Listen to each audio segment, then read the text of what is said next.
This is a story about a world obsessed with stuff.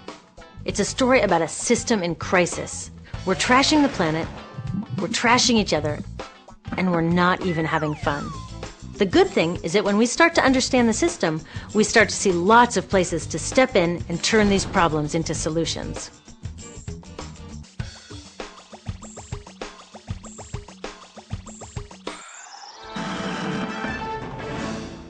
I am so glad that the world is finally getting together to stop climate change. When I first heard that our leaders were meeting to talk about solutions, I breathed a huge sigh of relief. Didn't you?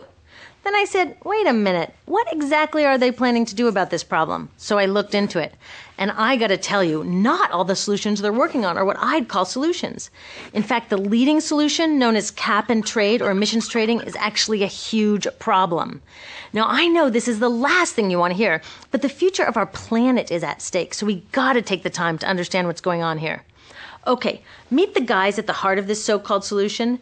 They include the guys from Enron, who designed energy trading, and the Wall Street financiers like Goldman Sachs, who gave us the subprime mortgage crisis. Their job is to develop brand new markets.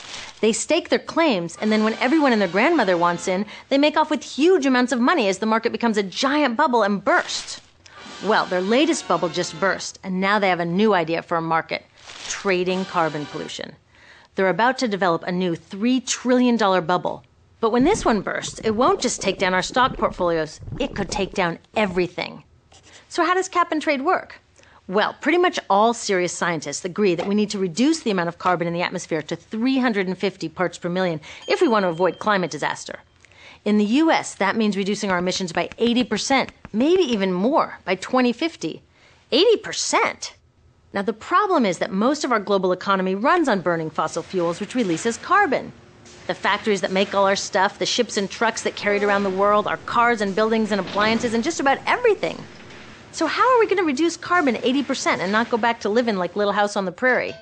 Well, these Cap&Trade guys are saying that a new carbon stock market is the best way to get it done. The first step would be getting governments around the world to agree on a yearly limit on carbon emissions. That's the cap. I think that part is great. So how do they want to ensure that carbon emissions stay under the cap? Well, governments would distribute a certain amount of permits to pollute. Every year there would be fewer and fewer permits as we follow the cap to our goal. Innovative companies will get on board, building clean alternatives and getting more efficient. As permits get scarcer, they would also become more valuable. So naturally, companies who have extra will want to sell them to companies who need them. That's where the trading comes in. The logic is that as long as we stay under the cap, it doesn't matter who pollutes and who innovates. We'll meet our climate deadline, avoiding catastrophe, and oh yeah, these guys take their fee as they broker this multi-trillion-dollar carbon market. Save the planet, get rich, what's not to like? Some of my friends who really care about our future support Cap&Trade. A lot of environmental groups that I respect do too. They know it's not a perfect solution, and they don't love the idea of turning our planet's future over to these guys, but they think it's an important first step and that it's better than nothing. I'm not so sure. And I'm not the only one. A growing movement of scientists, students, farmers, and forward-thinking business people are all saying, wait a minute. In fact, even the economists who invented the Cap&Trade system to deal with simpler problems like fertilizer pollution and sulfur dioxide, they say Cap&Trade will never work for climate change. Here's why I think they're right. When it comes to any kind of financial scam, like subprime mortgages or Bernie Madoff's pyramid scheme, the devil is always in the details, and there are a lot of devils in the details of the Cap&Trade proposals on the table. Devil number one is known as free permits, which is why some people call this system cap and giveaway. In this scheme, industrial polluters will get the vast majority of these valuable permits for free. Free! The more they've been polluting, the more they get. It's like we're thanking them for creating this problem in the first place. In Europe, they tried a cap and giveaway system. The price of permits bounced around like crazy, energy costs jumped for consumers, and guess what? Carbon emissions actually went up. The only part that did work was that the polluters made billions of dollars in extra profits. MIT economists say the same thing would likely happen here in the US. Those billions come from our pockets. A real solution would put that money to work stopping climate change. Instead of just giving permits away to polluters, we could sell them and use the money to build a clean energy economy, or give citizens a dividend to help pay for higher fuel prices while we transition to that clean energy economy, or share it with those most harmed by climate change. Some people call this paying our ecological debt. Since we in the richest countries released the most carbon for centuries and lived a pretty comfy lifestyle in the process, don't we have a responsibility to help those most harmed? It's like we had a big party, didn't invite our neighbors, and then stuck them with the cleanup bill. It's just not cool. Did you know that in the next century, because of the changing climate, whole island nations could end up underwater? And the UN says 9 out of 10 African farmers could lose their ability to grow food. Now, wouldn't a real solution benefit these people instead of just the polluters? Devil number 2 is called offsetting. Offset permits are created when a company supposedly removes or reduces carbon. They then get a permit which can be sold to a polluter who wants permission to emit more carbon. In theory, one activity offsets the other. The danger with offsets is it's very hard to guarantee that real carbon is being removed to create the permit, yet these permits are worth real money. This creates a very dangerous incentive to create false offsets, to cheat.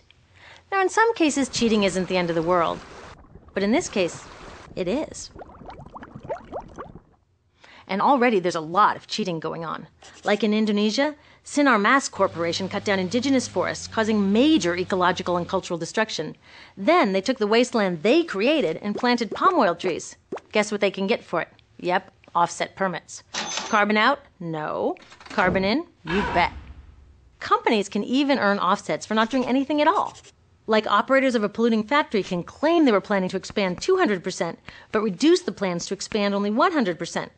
For that meaningless claim, they get offset permits. Permits that they can sell to someone else to make more pollution. That is so stupid. The list of scams go on, and many of the worst ones happen in the so-called third world, where big business does whatever it wants to whomever it wants. And with lax standards and regulations on offsets, they can get permits for just about anything. Devils 1 and 2, cap and giveaway and offsetting, make the system unfair and ineffective. But the last devil, which I call distraction, makes it downright dangerous. You see, there are real solutions out there. But cap and trade with its loopholes and promises of riches have made many people forget all about them. We're not even close to a global agreement on a carbon cap to begin with. And that is the whole point of cap and trade. But instead of hammering out a fair and strong deal, we're putting the cart before the horse and rushing off to trade schemes and offsets. With all the bogus offset projects, huge giveaways to polluters, and the failure to address the injustices of climate change, do you think the third world will get on board with the global cap? I doubt it. If a cap and trade proposal is stopping us from actually capping carbon, it's a dangerous distraction. We don't need to let these guys design the solution. We, us, our governments, we can make laws and do it ourselves.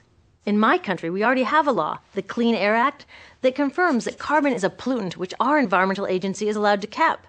So what are we waiting for? Go, EPA, go! Cap that carbon!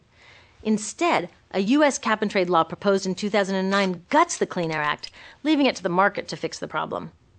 If a cap-and-trade proposal weakens our ability to make strong laws, it's a distraction. Concerned citizens around the world need to speak out and demand that we redesign our economies away from fossil fuels. But cap-and-trade makes citizens think everything will be okay if we just drive a little less, change our light bulbs, and let these guys do the rest. If cap and trade creates a false sense of progress, it's a dangerous distraction. These cap and trade proposals are mostly about protecting business as usual. Right now, the U.S. subsidizes fossil fuels at more than twice the rate of renewables. What? We shouldn't be subsidizing fossil fuels at all. These guys don't seem to realize that the simplest way to keep carbon out of the atmosphere is to leave it safely in the ground.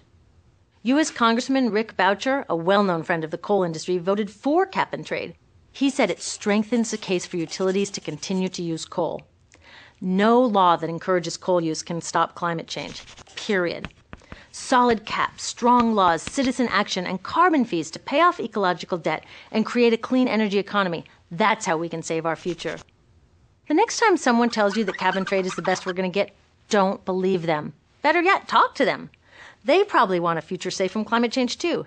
Maybe they've just forgotten that you can only compromise to a point before a solution isn't really a solution. Look, I know we'd love to sacrifice nothing, save the planet, and get rich doing it. But get real. This is the biggest crisis humanity has ever faced. We can't solve it with the mindset, their mindset, that got us into this mess. We need something new. It won't be easy, but it's time we dream bigger. It's time to design a climate solution that will really work.